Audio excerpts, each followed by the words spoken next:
Good afternoon, everyone. Satish Kuna from Satish Infra. Thank you very much for all the likes and comments and for the calls. చాలామంది నాకు ఆఫ్లైన్లో call చేస్తున్నారు నేను పెడుతున్న కంటెంట్ని చూసి. Thank you very much for your response and thank you very much. I'm overwhelmed. ఇప్పుడు ఒక టాపిక్తో వచ్చాను మీ ముందుకి. సో రియల్ ఎస్టేట్లో ఇప్పుడంతా ఏమనుకుంటారంటే మార్కెట్ డల్ ఉంది.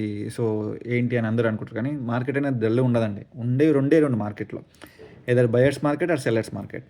సో బయర్స్ మార్కెట్ అని ఉంటుంది, సెల్లర్స్ మార్కెట్ అని ఉంటుంది. ఇప్పుడున్నది బయర్స్ మార్కెట్. సో బయర్స్కి మంచి సదవకాశం. అంటే ఫర్ ఎగ్జాంపుల్ మీ అందరికీ తెలుసు, ఇప్పుడు షేర్ మార్కెట్లో మనము షేర్స్ ఎప్పుడు కొంటాం జనరల్గా మార్కెట్ డౌన్ అవుతున్నప్పుడు, లేకపోతే మార్కెట్ ట్రెండ్ బాగాలేనప్పుడు, లేకపోతే ఏదైనా గ్లోబల్ ఇష్యూస్ వల్ల మన మార్కెట్ తగ్గడము కొంచెము అది ఇది జరుగుతూ ఉంటుంది కదా, జరిగినప్పుడు మనం కొంటూ ఉంటాము. సో ఇది కూడా అంతే అండి. So either seller or buyer. So ఇప్పుడు ప్యూర్లీ బయర్ మార్కెట్ అంటే మన దగ్గర డబ్బులు ఉంటే ఇప్పుడు వచ్చిన మంచి ప్రాపర్టీస్ ఎప్పుడు రావండి. సో మీ ఎవరి దగ్గర డబ్బులు ఉంటే ఇప్పుడు ఛాన్స్ ప్రాపర్టీస్ చాలా దొరుకుతాయి మీకు. ఛాన్స్ ప్రాపర్టీస్ అంటే ఫర్ ఎగ్జాంపుల్ ఎవరికైనా అగ్రిమెంట్ చేసుకుంటారు, రిజిస్ట్రేషన్ అవ్వదు, లేదంటే ఏదైనా చిన్న స్మాల్ లిటిగేషన్స్ ఉంటాయి, లేదంటే ఏదైనా ఇష్యూ ఉండొచ్చు, ధరణిలో ఇష్యూ ఉండొచ్చు, లేదంటే భూభారతిలో ఏదైనా ఇష్యూ ఉండొచ్చు.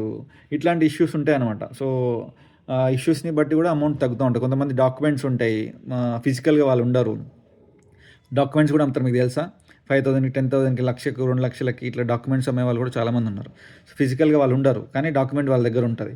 అంటే ఎప్పుడో 20 సంవత్సరాల ముందు 15 సంవత్సరాల ముందు వెంచర్లు చేసి ఉంటారు కదా. ఇప్పుడు మన కోహెడా, హయత్ నగర్, తర్వాత రామదాస్పల్లి, ఇవన్నీ ఉంటాయి కదా.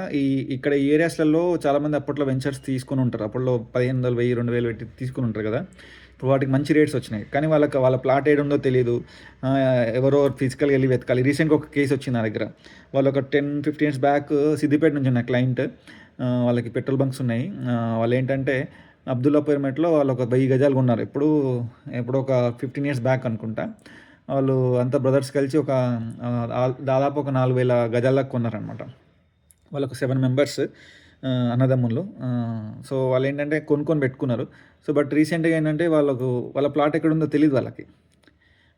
అక్కడ వెళ్ళి ఫిజికల్గా వెరిఫై చేయడం, అక్కడ ఉన్న వెంచర్స్లో ఆఫీస్ ఉంటాయి కదా, ఆఫీస్ నియర్ బై వెంచర్స్లో ఆఫీస్ వస్తుంటాయి కదా, ఆఫీసెస్కి వెళ్ళి వాళ్ళతో కోఆర్డినేట్ అయ్యి, సో ఈ ప్లాట్ ఎక్కడ ఉంది, లేఅవుట్ కాపీ తీసుకొని ఈ ప్లాట్ ఎక్కడ ఉంది ఫిజికల్గా వెరిఫై చేసి అట్లా చేసి చాలా టైం పట్టింది. వాళ్ళు సిద్దిపేట నుంచి ప్రతిసారి రావాలంటే ఆల్మోస్ట్ ఒక 10-15 సార్లు తిరిగిరు వాళ్ళు. సో ఇట్లాంటి కేసెస్ చాలా ఉంటాయి.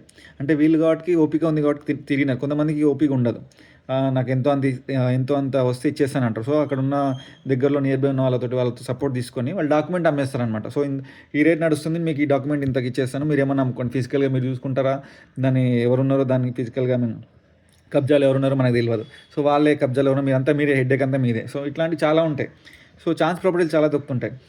కొంతమంది డబ్బులు అవసరమే ఉండి అమ్ముకుంటారు. సో ఇట్లాంటి ప్రాపర్టీస్ అన్ని చాలా దొరుకుతుంటాయి ఈ టైంలో. సో ఇలాంటి ప్రాపర్టీస్ మీరు కొంచెం ఓపిక పెట్టుకొని మార్కెట్లో తిరిగి కొనుక్కుంటే మీకే ఉపయోగపడుతుంది. ఎందుకంటే ఏదైనా ఒక వస్తువు రూపాయిది 75 పైసలకి 80 పైసలకు వస్తుందంటే ఎవరు వదులుకుంటారు చెప్పండి. 20 పైసలు మనం సేవ్ చేసినట్టే కదా. ఒక సామెత ఉంది, a rupee saved is a rupee earned అని. సో ఆ సామెత ప్రకారం మనము సేవింగ్స్ చేసుకుంటూ పోతే మీ లైఫ్కి అంత హ్యాపీగా ఉంటుంది. సో ఇలాంటి మంచి వీడియోస్ కోసము లైక్ చేయండి, నన్ను సబ్స్క్రైబ్ చేయండి, మీ ఫ్రెండ్స్ అండ్ ఫ్యామిలీస్కి షేర్ చేయండి. Thank you very much. Satish Koona from Satish infra.